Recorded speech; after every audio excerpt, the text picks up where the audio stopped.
தமிழக வக்பு வாரியத்தின் கீழ் செயல்படும் கல்லூரிக்கு பணியாளர் தேர்வு முறைகேடு வழக்கில் அதிமுக எம்பி அன்வர் ராஜா உள்ளிட்டவர்களின் வீடு மற்றும் அலுவலகங்களில் சிபிஐ திடீரென சோதனையிட்டிருக்கிறார்கள்.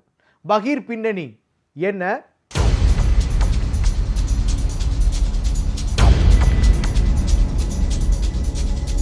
ராமநாதபுரம் மக்களவை தொகுதியில் மீண்டும் போட்டியிட கட்சித் தலைமை வாய்ப்பளிக்காத அதிர்ச்சியில் இருந்த அன்வர் ராஜாவிற்கு இன்னொரு அதிர்ச்சியாக அவரது வீட்டில் சிபிஐ சோதனை நடந்துள்ளது. அன்வர் ராஜா மீது சிபிஐ வழக்கு பதிவு செய்தது எப்போது? மக்களவை உறுப்பினருக்கு எதிராக வைக்கப்படும் குற்றச்சாட்டு என்ன? தமிழ்நாடு வக்பு வாரிய தலைவராக இருக்கும் அன்வர் ராஜாவின் ராமநாதபுரத்தில் உள்ள வீட்டில் சிபிஐ அதிகாரிகள் அதிரடியாக சோதனை மேற்கொண்டனர். அதேபோல சென்னை மணடியில் உள்ள தமிழ்நாடு வக்பு வாரிய அலுவலகத்தில் சிபிஐ அதிகாரிகளின் சோதனை 5 மணி நேரம் நீடித்தது. அதேபோல் மதுரை விளாங்குடியில் உள்ள வக்பு வாரிய கல்லூரியின் முன்னாள் செயலாளர் ஜமால் முஹிதீன் வீட்டிலும் சிபிஐ அதிகாரிகள் சோதனை நடத்தினர். சோதனையில் முக்கிய ஆவணங்கள் சிக்கியுள்ளதாக சிபிஐ அதிகாரிகள் கூறியுள்ளனர்.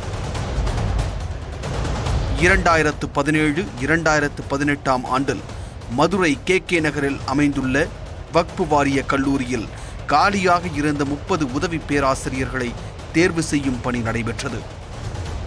பதவிக்காக விண்ணப்பித்தவர்களில் இஸ்லாமிய மதத்தை சேர்ந்தவர்களிடம் தலா 30 லட்சம் ரூபாயும், பிற மதத்தை சேர்ந்த விண்ணப்பதாரர்களிடம் 35 லட்சம் ரூபாயும் ஜமால் முஹிதீன் லஞ்சமாக பெற்றதாக புகார் எழுந்தது. வசூலித்த லஞ்சத் தொகையை அதிமுக எம்பியும் தமிழ்நாடு வக்பு வாரிய தலைவருமான அன்வர் ராஜாவிற்கு ஜமால் முஹிதீன் பகிர்ந்தளித்ததாகவும் புகார் அளிக்கப்பட்டது. பேராசிரியர் தேர்வில் எந்த அடிப்படை விதிகளையும் பின்பற்றாமல் முதற்கட்டமாக ஜமால் முஹிதீனின் வங்கிக் கணக்கில் பணம் செலுத்தியவர்கள் தேர்வு செய்யப்பட்டதாக புகார் எழுந்தது. அதேபோல் ஓய்வு பெறும் பணியாளர்களுக்கான ஓய்வூதிய கொடையை வழங்க தலா 1 லட்சம் ரூபாய் பெற்றதாகவும், மாணவர்கள் சேர்க்கையில் முறைகேடு நடந்துள்ளதாகவும் புகார் அளிக்கப்பட்டது. லஞ்ச ஒழிப்பு துறையிடம் கொடுக்கப்பட்ட புகாரின் அடிப்படையில் நடத்தப்பட்ட விசாரணையில் திருப்தி இல்லை என்று சிபிஐ விசாரணை கோரி மதுரையை சேர்ந்த சர்தார் பாட்ஷா என்பவர் சென்னை உயர்நீதிமன்ற மதுரை கிளையில் மனு தாக்கல் செய்தார். மனுவை விசாரித்த நீதிபதி தமிழக லஞ்ச ஒழிப்பு போலீசார் முறையாக விசாரிக்கவில்லை என்று கண்டனம் தெரிவித்ததுடன் விசாரணையை சிபிஐக்கு மாற்றி கடந்த ஜனவரி மாதம் உத்தரவிட்டனர். இதையடுத்து மார்ச் மாதம் 7ஆம் தேதி வழக்கு பதிவு செய்த சிபிஐ தற்போது அதிரடியாக 8 இடங்களில் சோதனை நடத்தியுள்ளனர். சோதனையின் போது கிடைத்த ஆவணங்களின் அடிப்படையில் அடுத்த கட்ட விசாரணை தொடரும் என்று சிபிஐ அதிகாரிகள் கூறியுள்ளனர்.